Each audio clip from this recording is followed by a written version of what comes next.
They don't come here to attack us because we're rich and we're free. They come and they attack us because we're over there. We don't need to go populist left or populist right. We don't need to embrace neo-Marxism or neo-fascism, these disastrous movements from the 20th century. Turns out the answer is pretty much our Bill of Rights, our story. Embrace freedom. That's the answer. And if the LP has a purpose, it's not to put people to sleep. It's to wake them up. We're here because we love liberty, and we're here because we hate injustice. We are here to save mankind. We are here to fight. Join us, the Libertarian Party, in perhaps the most exciting, grandest endeavor in history, the restoration of American liberty. Ideas spread, they can't stop them. An idea whose time has come cannot be stopped by any army or any government. Hello and welcome to episode 24 of Decentralized Revolution, a podcast of the Libertarian Party Mises Caucus. I'm Aaron, I'm your host. Just one quick announcement before we get into today's interview. The Libertarian Party Mises Caucus Money Bomb, which was supposed to take place back on March 29th, and that was right when all the lockdowns started to happen. We decided to cancel that, but the Money Bomb, not cancel it, but postpone it. The Money Bomb is still going to happen. We've had a few people talking about that. Are we still doing it? Are we still giving away the AR-15 and other door prizes? We're all pretty strongly focused on the convention right now, but it's safe to say that sometime this summer, not too long after convention, is when we're going to do it. Whatever day we pick, we'll be doing a long live stream on the LPMC Facebook page with various A-list libertarian guests and asking people to become monthly contributors to Mises PAC. So to get registered for the door prizes ahead of time, go to lpmisescaucus.com/moneybomb. And to become a monthly contributor, you can go to takehumanaction.com. Today's guest doesn't need much of an introduction at this point. He's been out there a lot since securing the LP's vice presidential nomination last month, and he's doing a really great job communicating our ideas to people. And he is a member of the Mises Caucus after all, so I hope you enjoy my talk with Spike Cohen. All right, Spike Cohen, welcome to Decentralized Revolution. Hey, thank you for having me, Aaron. I appreciate it. It's a pleasure to get back with you again. I hosted the Vice Presidential Forum of the Mises Caucus, and that was really my first time I really took a look at you. I was aware of you, but I was kind of working hard for Jacob and hadn't really focused on the VP race, and we were all impressed by you and what you had to say that night.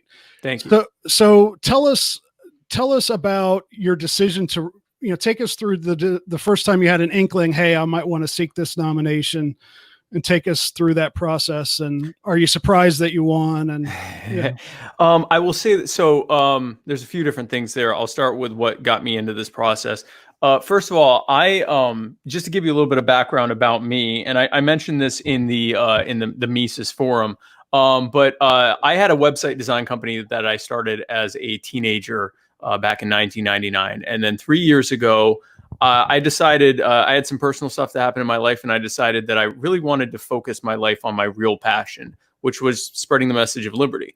And so I retired from my company and was in a position to be able to really devote full time to essentially a passion project that didn't make any money, which was, spreading the message of liberty. And so I became the host of My Fellow Americans, the co-host of the Muddy Waters of Freedom, and the co-owner of Muddy Waters Media. And in doing that, and in being involved in basically entertaining people outside of libertarian circles to bring them into a libertarian message that they hadn't really heard of before, I realized a few things there. One, I realized that our cultural conversation in this country is so far past what we as libertarians, especially more radical libertarians, like people that would be in like the Mises Caucus, like I am and you are, or people that are radicals and so forth. Our thoughts are so far outside of what the average person, average American is talking about. And yet they all recognize that they're being completely left behind by this system. They just think that the problem is that there's too much extreme on the Republican side and too much extreme on the Democrat side, and that we need to come together to some kind of moderate middle, and that's how they'll do well. But they recognize, young and old, rich and poor, that they're largely being left behind, and that this system is not designed for them. And so I was able to use, and have been able to use, a very entertaining way of reaching people, and then bringing them into the libertarian message. And they were very receptive to it. And it made me realize something. The same communications and leadership and sales and marketing skills that I had used in my business were every bit as effective in the world of libertarian messaging, or political messaging in general. And the way that you reach people is you meet them where they are, not just in their spaces, but from their precepts. Our good friend Scott Horton likes to say we're better than the left on the issues the left cares about. We're better than the right on the issues the right cares about, and for that matter, we're better than the center on what the center cares about. And we just need to be consistent, but we need to present it, instead of trying to start an argument with people and try to win the argument. Instead, we win the conversation by agreeing with their precepts, agreeing with their concerns. And then after we've demonstrated that we care and that we're listening and that we can be trusted, then we're able to present our opportunities. And that doesn't take a long time. And so when I decided to run for the vice presidential nomination, it was with the idea that that would be the next logical conclusion of what I had been doing, which was presenting an empathetic and engaging and dynamic way of presenting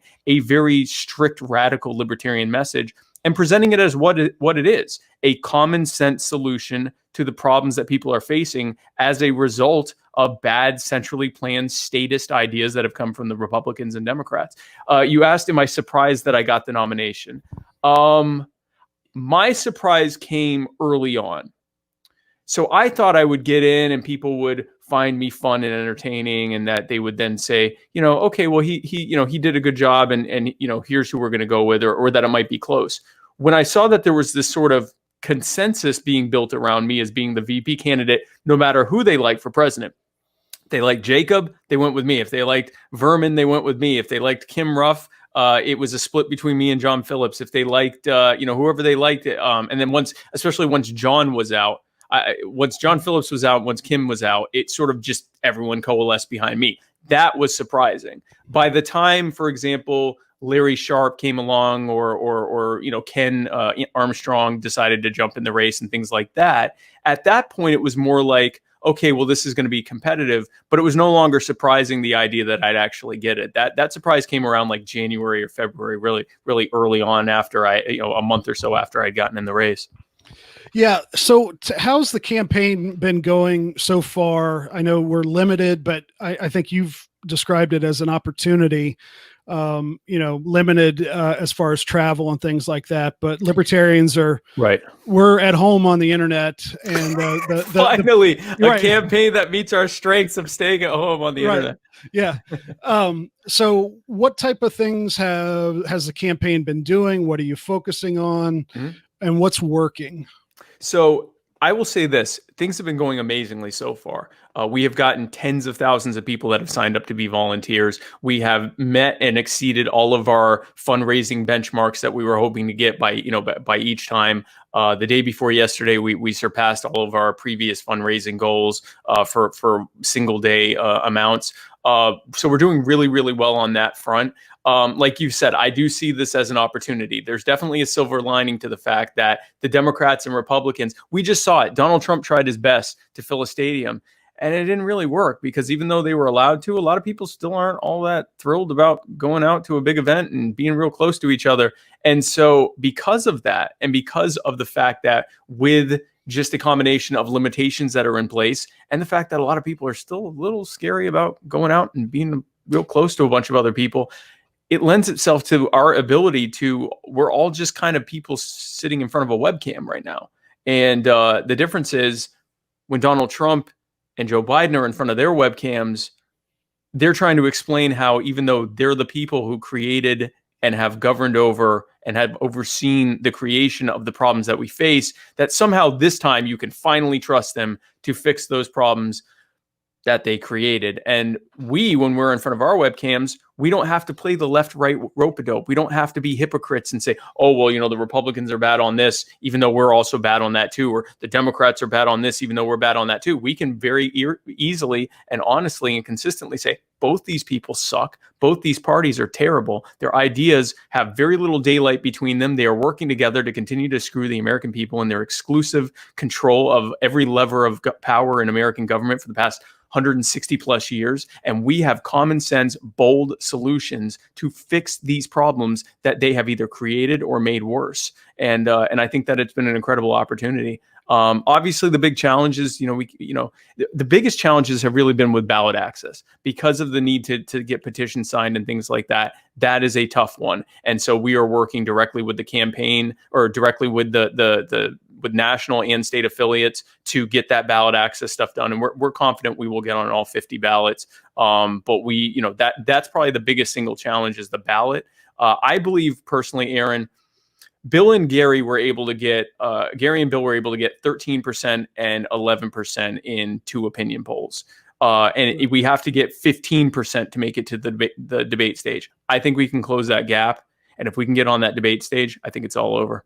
I think we win this thing. I know libertarians don't like talking about winning the presidential election. I think if Joe Jorgensen gets in front of Donald Trump and Joe Biden, and I get in front of in between Mike Pence and probably Kamala Harris, I think it's all over. I think we win that. I would love to see you on the stage with Kamala Harris. You'd have plenty of stuff to go. Oh, man, yeah. She's one of the worst. She's terrible. No relation as far as I know. Let's talk about, I know you kind of alluded to it a little bit already, that I think one thing, I've been involved with the LP for about 10 years, and I think that people are starting to realize that trying to flip Republicans and Democrats isn't really the best strategy most of the time. And, there are a few people who are disaffected and who come over. I'm like you, I think, I'm a recovering Republican. Yep. So I came from the right.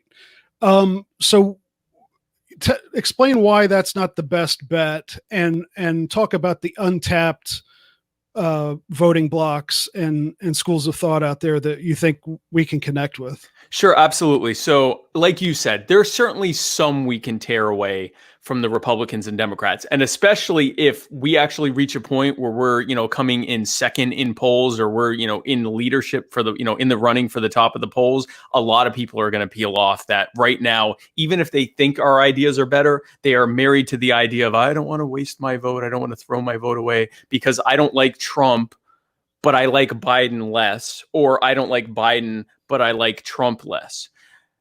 Something like 46% of eligible voters did not vote in 2016. Yep. If none of the above, if their vote had counted as none of the above, it would have won in a landslide in, I believe, every single state. It would have been an electoral rout if people not voting was counted as none of the above or other or whatever. It would have won in a massive landslide. Now, some of those people don't vote because they can't be bothered. And that's just the reality of it. But many of them don't vote because this system has completely left them behind, and they recognize it. They recognize that it is a complete waste of time to vote Republican or Democrat. Now, many of them might also think it's a waste of time to vote third party. They'd rather just have their Tuesday afternoon back. But if we can show them that we are a viable choice, and if we can make sense to them, I think at least half of those people are potential to vote third party. And if that happens, we're now in contention just on the strength of that. That coupled with our existing base of people is enough for us to now be in the top 3 in contention to win the race, which again then allows a lot of those nose holding voters to vote for us, because now there's an actual viable option that isn't just a vote thrown away, or someone who doesn't have a chance of winning. And that's before you get into, in this specific election cycle, there's also a huge untapped market of younger, somewhat left-leaning voters who are completely disgusted at Joe Biden being their pick, especially now with these protests happening as a result of the police brutality. They are primed to recognize that if they are someone who wants, civil liberties and ending the war on drugs and ending police brutality and ending these structural systems that have been put in place to keep us down using, bad law enforcement and abusive tactics and so forth, that there's only one party that's trying to do that. The Democrats will absolutely put a kente cloth on and kneel down and look at the floor and look like idiots, but they won't actually do anything. Yeah. It will be libertarians that do that. And when I say left-leaning, they're not politically progressive. The Democrats pandered to them a couple times, and so that's who they listen to, because the Republicans have just taken for granted they're not going to get their vote. The Democrats have taken for granted that they are going to get their vote, so every once in a while they pander to them.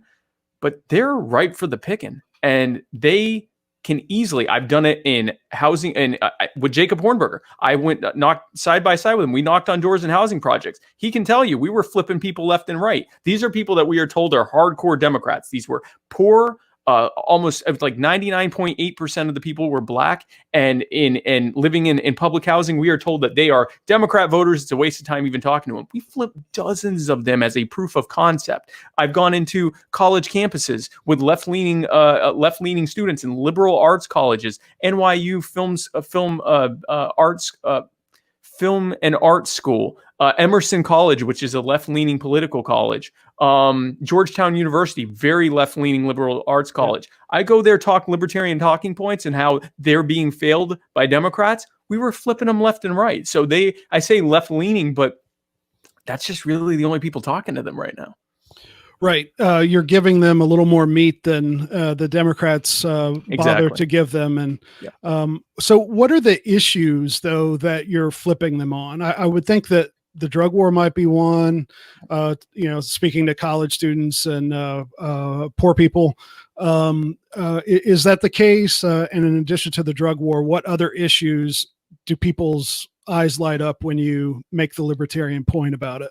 So with both, so I will say, when I was in the housing projects, it was the war on drugs and police brutality and occupational licensing. And when I say police brutality, just justice in general. When they heard that we recognized that civil asset forfeiture was tearing their neighborhoods apart, they didn't realize anyone even cared about that. So they have friends who the police came, took everything they own, and they're awaiting trial, and they don't have the money to sue for their stuff back, nor can they until they're found not guilty. And they said, no one's talking about this. And I said, this is one of our major things, is ending civil asset forfeiture. And so ending no-knock raids and really the whole slate of how we would deal with criminal justice stuff.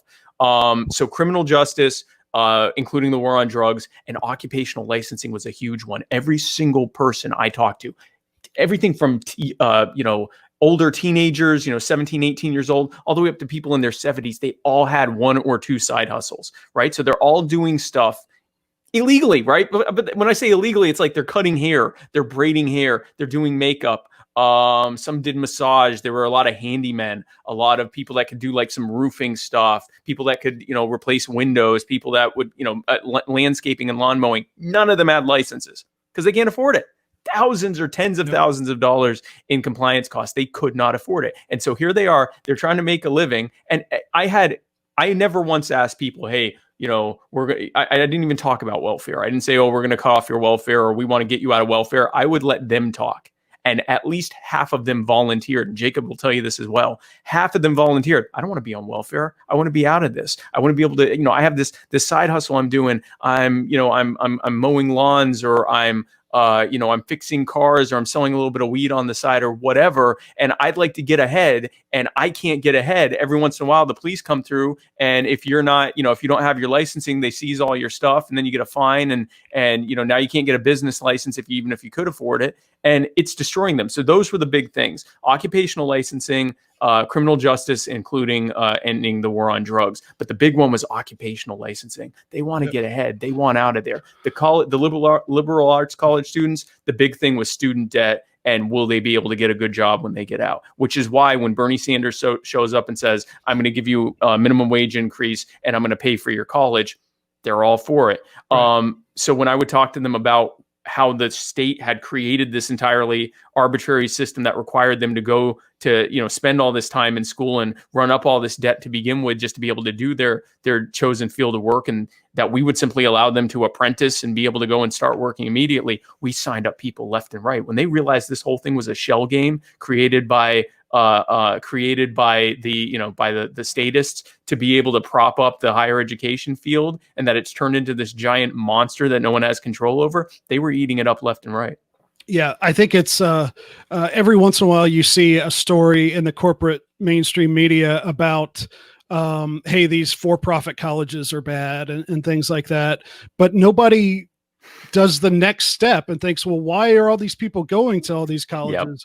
Yep. Because they want to be able to do X, Y, or Z. Exactly. And which, free market alternatives could do that more efficiently and cheaply. And all we have to do is allow them to. That's the beauty of it. We don't have to create a government program. We just have to not let it make it not illegal. And that's literally all we have to do to allow it to thrive. And that's the beauty of our messaging. It's similar to how with healthcare, the reason that the pharmaceutical prices are so jacked up is because with these patent protections, companies can go in and just jack up the price. They can completely slash their research and development, not even worried about making new drugs, and just jack the prices up endlessly. And so the average voter goes, well, there needs to be laws against this. No, there doesn't. Just end the patent protections and they can't do it. Because anyone should be able to make insulin. Everyone should be able to make epinephrine. These are drugs that have been around for over a century. There's no reason for it to cost that. It's patent protections. It is protectionism from government for their favorite cronies. And that's it. Cut that out. The market will prevail. Right. If those of you who, some libertarians are still, and that it's a legitimate position, are still of the opinion that patents are important to encourage things. I would encourage everybody to read Stephan Kinsella on that. And he really, he changed my mind about all that. And he's great. Let's talk about, I've been fascinated with Donald Trump and what he means to American politics. I was born in 1975. So I remember Ronald Reagan, and I was a Reagan fan and all that. And through the 80s and 90s and even up until Trump, really, American politics was played. The game was a very small game. It was all played in the mainstream media. The allowable opinion of what we could talk about was very narrow. Very, very narrow. Yeah. And when people would say something, they would make a gaffe on the campaign trail, then they'd have to apologize and all that stuff. And so that stuff almost seems quaint, archaic and quaint. Yeah. Right? Yeah.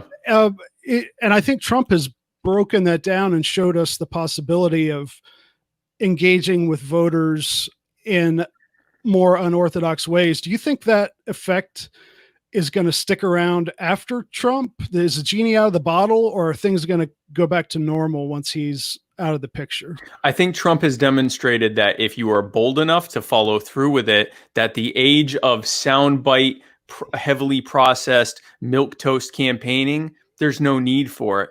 Right. If you show up defensive, they will go on the offensive. So if you show up with your Marco Rubio, Mitt Romney, Nancy Pelosi style of campaigning, where you come in and give very carefully selected sound bites and make sure not to gaffe. And if you do gaffe, you get really defensive and make sure to let everyone know you didn't mean to gaffe like that.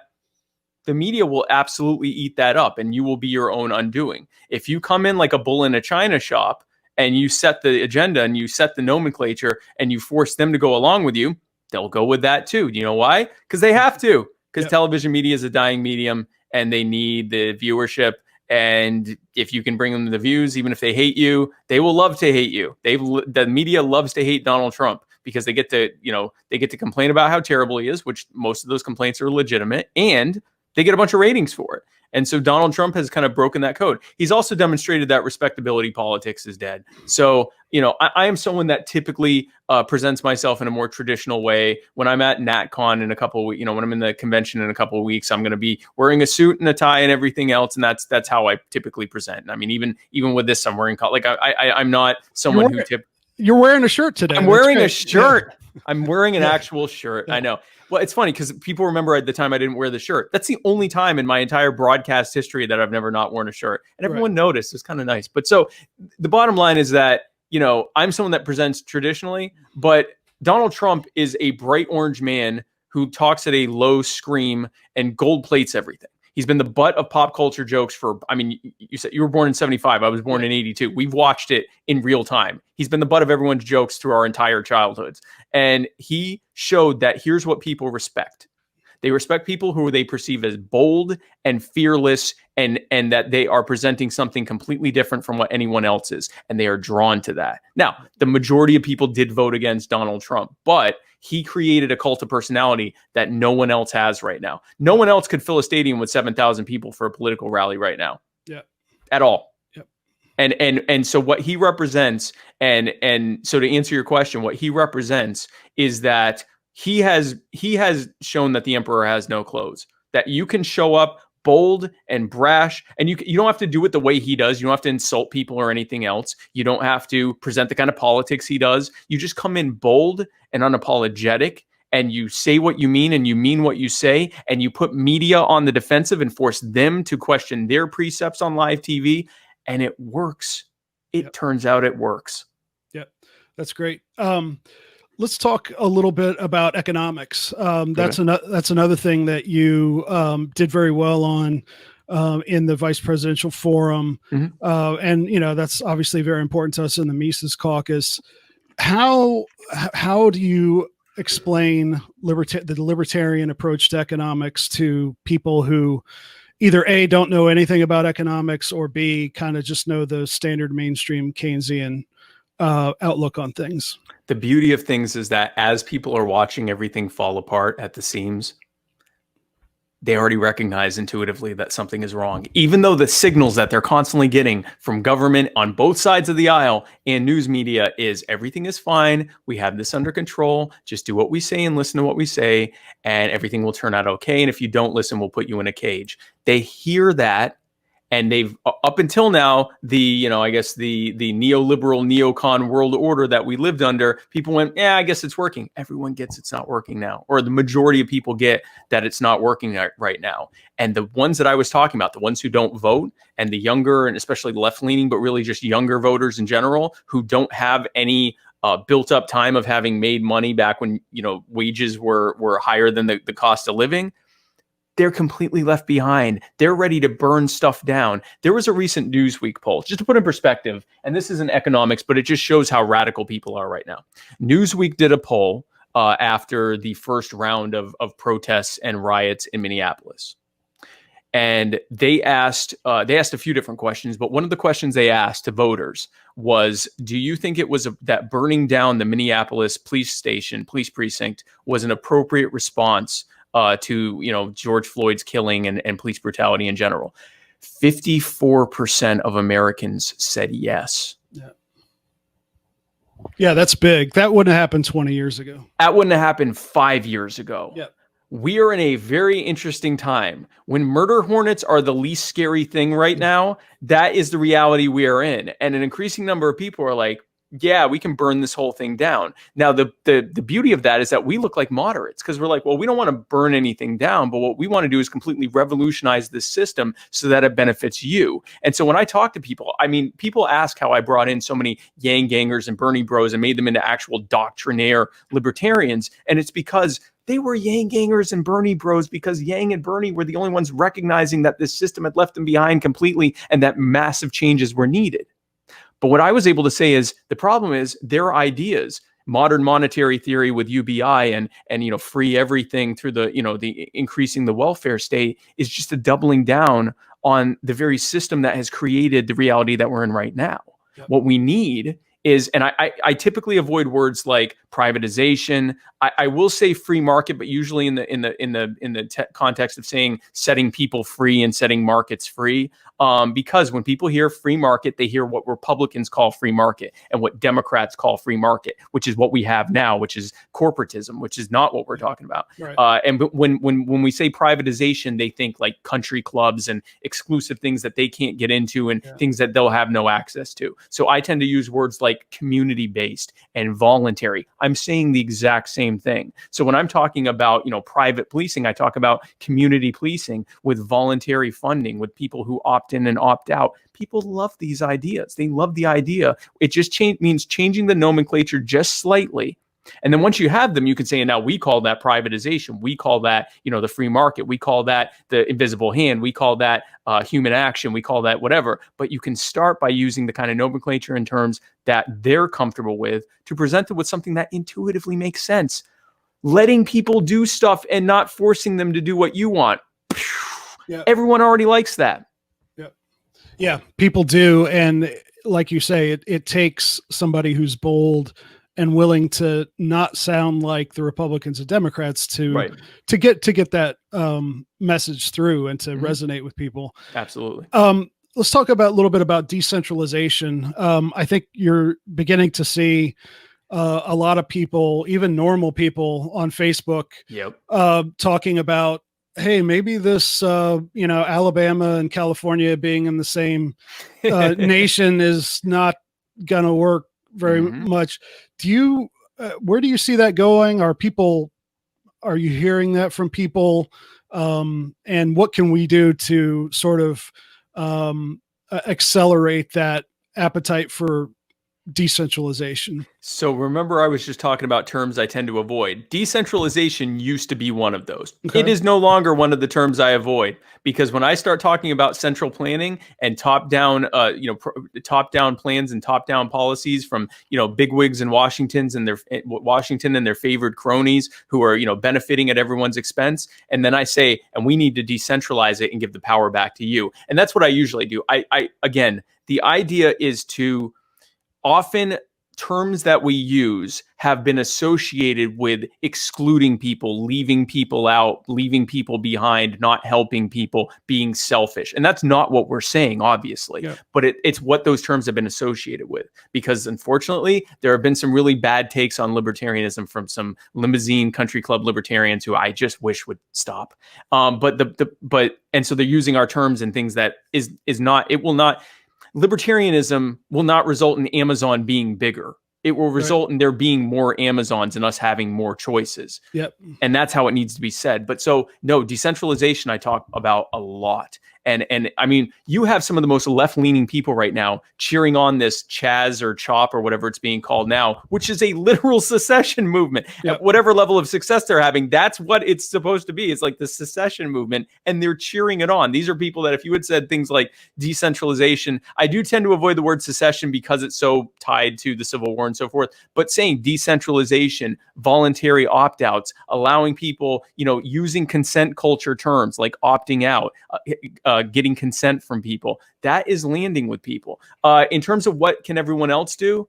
When you are messaging with people, understand that most people are not systemizing things, and they are not well read on von Mises or Rothbard or Hayek or Bastiat or any of these things. They're not well read on ideas that we believe in. They don't understand the central tenets and all of that. So what we do is we associate things with what they care about. They care about people having a choice. They care about people being able to opt in. They care about a system being more fair and not being controlled by a handful of very powerful people. These are all things we believe in. And if we message it that way, I like to say, put on your Bernie hat and pretend that you're trying to message libertarianism in a way that'll land with Bernie voters. Not by watering down your message, but by simply rephrasing things using their precepts and nomenclature. If we do that, then it works. So your audience. If you're talking to a small group, you're talking to one of your friends or family, you're talking to people on Facebook, you know where they're coming from. If they're a constitutionalist, you can use that kind of verbiage. If they're more on the left, they can use that. But the bottom line is driving home that this is about taking the power away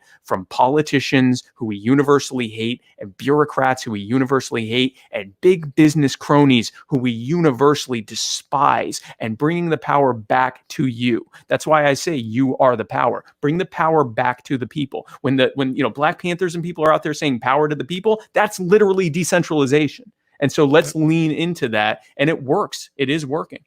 Yeah. Let's talk about what, and I know that you talked earlier about there's, a 1 in a million chance or something that this could catch fire and you could get in the debates and so on. hardcore realistically, and you can still be optimistic and whatever. You can answer this however you want. Okay. But what would you see on November 8th or whatever the day after the election is? What would you hope to have accomplished as the Jorgensen Cohen ticket? I think that it is crucial. And I know there are some in Mises that disagree with this, and I totally respect your opinion, at least for the top of the ticket.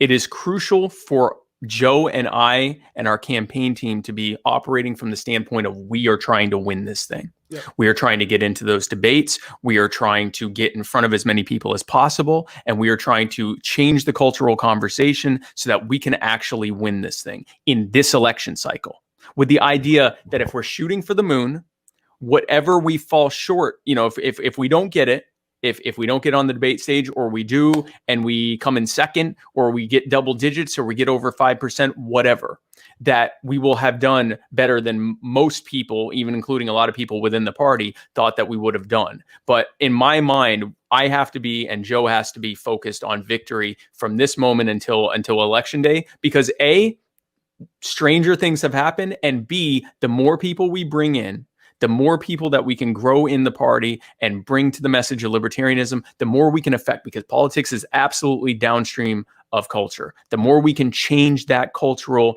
conversation and inject our ideas into the greater body politic, the more we can do that, the more we are able to help not just our own ticket, but down ballot races that are more easily winnable. And that's why we are so focused, more than any other campaign before us, more than any other LP campaign before us. We are so focused on promoting down ballot candidates. We're promoting at least one a day. And on the ones that have the best shots of winning, especially at like U.S. Senate and Congress and governor, and Anthony Welty out there running for Washington State Insurance Commissioner and that type of stuff, we are going hard in the paint for these people, because if we can get those victories, those will be major victories that the vast majority of people did not think were possible.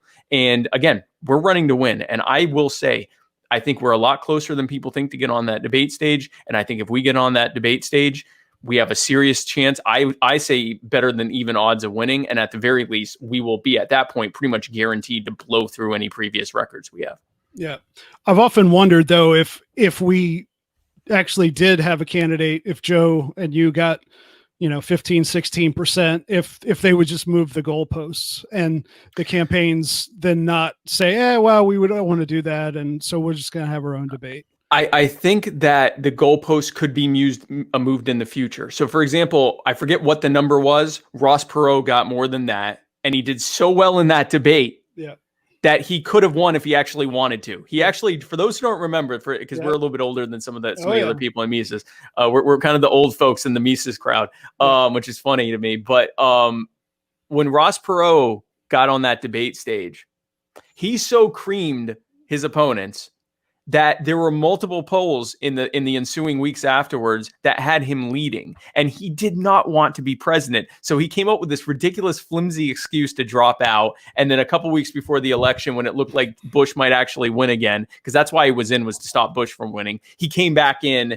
to get some more of that vote. If he had stayed in that race, he could have potentially won it, and did not want to, because for all they like to say about libertarians, and we're not serious and we're not whatever, if you have three people on a debate stage, the emperor has no clothes. Whoever does the best in that debate does the best in that debate. And it doesn't matter what party they came from. So could they, for 2024, move it up to 25 or whatever? Yes. I think it would take an incredibly brazen move for them to say, oh, did we say 15? We meant 20. Right. I think that it would be very, very difficult if we legit win their polls or win their criteria to get on, for them to change it midstream. And if they do, what an amazing thing to grandstand on. What an amazing amount of earned media we would get to say, how scared are the Republicans and Democrats that they won't even allow, that we've met the criteria to be on their ridiculous debate cartel, and they're shutting us out to begin with. I don't think they do it. I think it would be such a black eye on them. I think they'd let us on and let the chips fall where they may, with the idea that then in 2024, they'd move the goalposts up. And I think at that point, it's too late. Yeah. I hope so. I hope so too. Yeah. What media opportunities have you and Joe been getting, not on venues like this, on non-libertarian media, whether mainstream, alternative, whatever? Who's has anybody been receptive and wanting to have you guys on? So I have some big names that I cannot say because we're still in the process of working those out. But we've got some big stuff going on there, and I think people are going to be very happy in the next few weeks of who we're going to be landing in terms of interviews. We've been doing a ton of stuff outside of libertarian circles. We've been doing drive time call-in radio, both of us. We've been doing our AMAs, which are pulling in tens of thousands of people and then getting shared tens of thousands of times. We're also doing viral videos. But in terms of media, we're doing everything from progressive. I tend to do more of the progressive stuff, although Joe has done some as well. But we do, we've done stuff on progressive circles. We've done stuff in conservative circles. We are working on getting on, I can't even say the networks because we're still in the middle of doing, but I coming into and just before and just after the convention, I think that the folks watching this are going to be very happy to see what the people that we have landed. Another thing we've done is outreach to some major organizations. So, for example, we have just announced that based on some outreach I did, we're going to have the Gun Owners of America are going to be hosting a expanded panel based on an episode of my show that we did, and it's going to have Antonia Okafor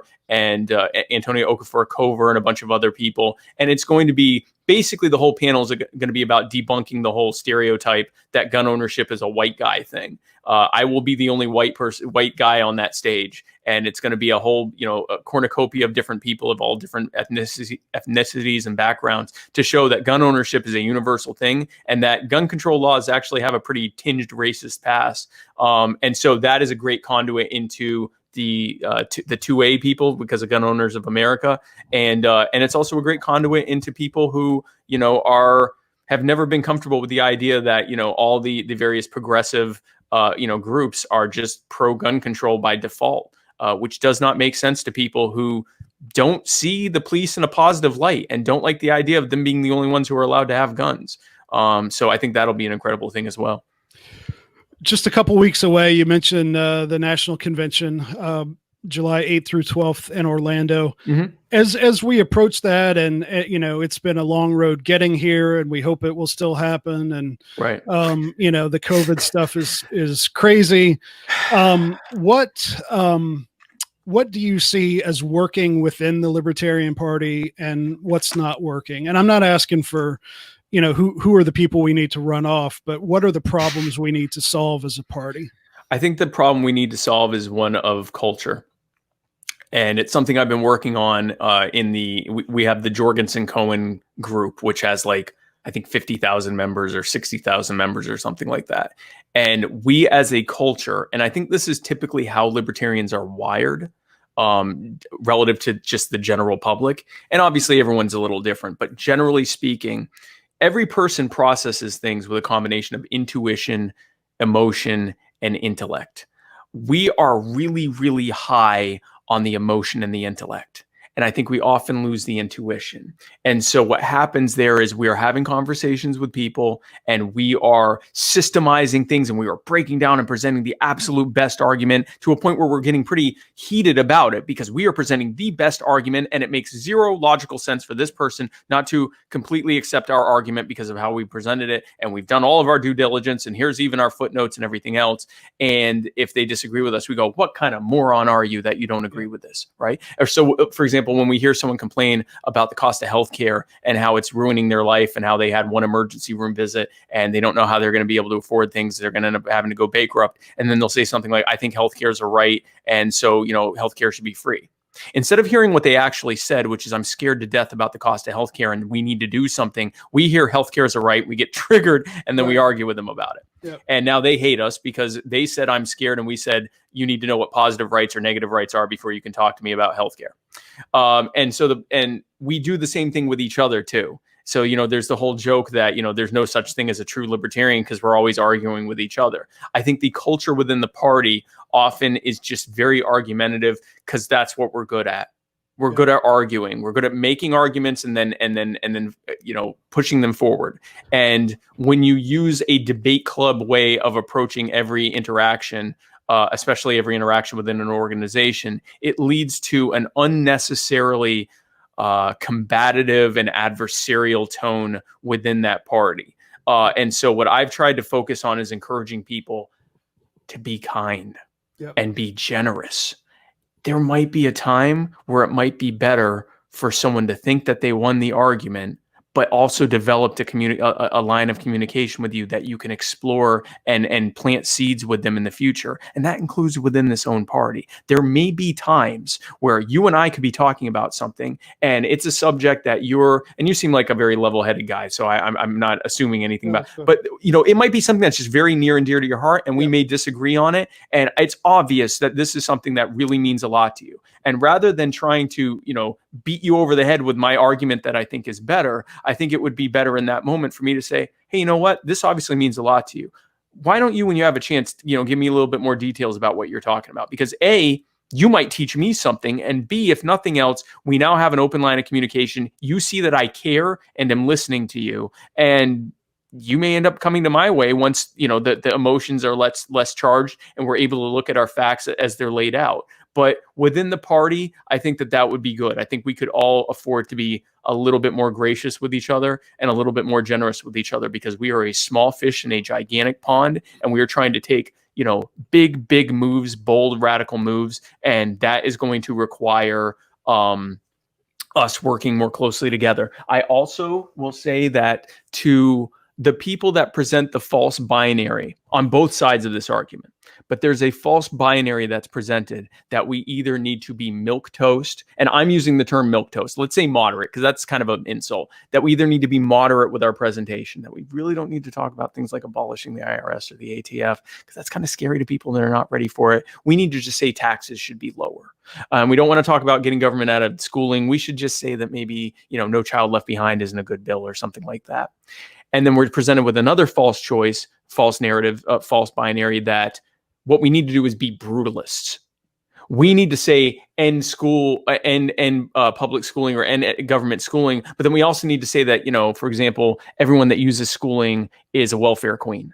And we need to shame them out of schooling. Or, when we talk about the military, this choice would say, well, we need to stop having any new wars, but we shouldn't talk about bringing all the troops home. And then this side would say, no, we need to say bring all the troops home, and that all the troops are murderers.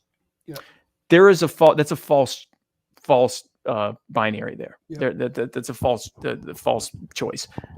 We can say that we need to end the wars and bring the troops home, and that it will help heal the problems that our active duty and veterans are facing. It will end the opioid crisis, because we won't have so many people coming home with chronic injuries. We won't have people coming home with PTSD and other mental health crises. We won't deal with the ridiculous cost overruns in the military industrial complex. We won't have to deal with the immeasurable harm being done overseas, which is leading them to join terrorist groups with a sworn purpose of killing us, even though we didn't want this. Yep. That is how you message that. So you give the entire message, but you do it in a way where people understand how it benefits them, and it also in an empathetic and kind and engaging way, that this is about healing divides. When I talk about police brutality, I talk about healing the divide between the police and the public, and allowing for good policing to be incentivized instead of punished, so that if we are to have police, whether they're community police, private police, state police, whatever, the only reason they are out there is to protect people's lives and rights and property, which means that every person, when they see a police officer, unless they are out harming people's lives, rights, and properties, they're happy to see them. Or at the very least, they're not angry or scared or resentful. So we stop the police from being enforcers of, taillights and revenue collector nonsense. They are out to protect people, maybe even just make them on call, where they only show up to emergencies, or they're only patrolling looking for active incidents of people harming each other. That kind of stuff. You can message it in a way that demonstrates a bold and radical departure from what the Democrats and the Republicans have foisted upon us, but also in a way that connects with them on an intuitive level, that you're not here to destroy everything and make everything scary and disrupt everything. You're here to heal the divides that have been created by harmful people. And that's how we do it. I really appreciate your time, and I know that you've got another interview here in 4 or 5 minutes. So there's a lot of unanswered questions, but maybe we'll get to them another day. Yeah, absolutely. But you're out there everywhere, and so tell people what the Jorgensen Cohen campaign needs from us, and how they can connect with you guys. Sure, absolutely. So our website is joj2020.com. That's JOJ2020.com. The things that we need from people help share our message. So, sign up, volunteer on the volunteer form. If you're able to contribute, we would greatly appreciate any donation or contribution you can make. There's a big donate button there you can make. We'd greatly appreciate it. My birthday's coming up Sunday. I'm turning 38, so you can donate $38 for my birthday if you want. Okay. That's something you could do. Join your local and state LP affiliates. That's where the magical stuff's going to be happening. That's where the grassroots stuff's going to be happening. Join like-minded caucus. I think that's the plural of caucuses. Yeah. We'll go with caucus. It's either that or caucuses. You can actually do either one. I just think I think Cockeye sounds classy. Yeah. So if you're like-minded with Mises and you haven't joined it, go ahead and join it. Go ahead and be involved with it. If you're more of a radical or audacious person, or if you're more of a pragmatist, join these caucuses. Join the Waffle House caucus. That's my caucus.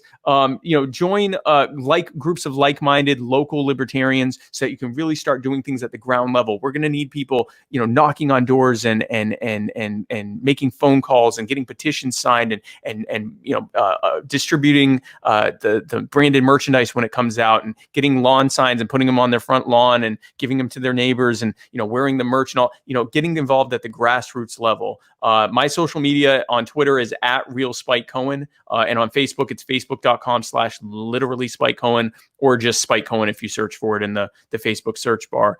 And Joe is on everything. If you look for Joe Jorgensen, you'll find her. But that's really the biggest things you can do. Share our content, get involved at the grassroots, and if you're able to contribute, we would greatly appreciate it. That's great. The Mises Caucus is behind you guys 100%, and hopefully we'll be able to help out. And that means a lot. Best of luck on the campaign trail, and anything you need, let us know. Okay. Thank you, Aaron. I will definitely do that, and have a great day. Folks, thanks for tuning in. It was great talking with you. Thank you. Bye, Spike. Bye-bye. And there you have it. I'd like to thank Spike Cohen for being very generous with his time, as he's on the virtual campaign trail going everywhere these days. Also, thanks to everyone with the Jorgensen Cohen campaign for helping make this happen. We're going to have Joe on sometime next month. I'd also like to thank Dave versus Goliath for all the music you hear on Decentralized Revolution. And I'd like to thank everyone who gives to Mises PAC at takehumanaction.com, and everyone who shares, rates, and reviews Decentralized Revolution. Thanks for listening, and we'll see you next time.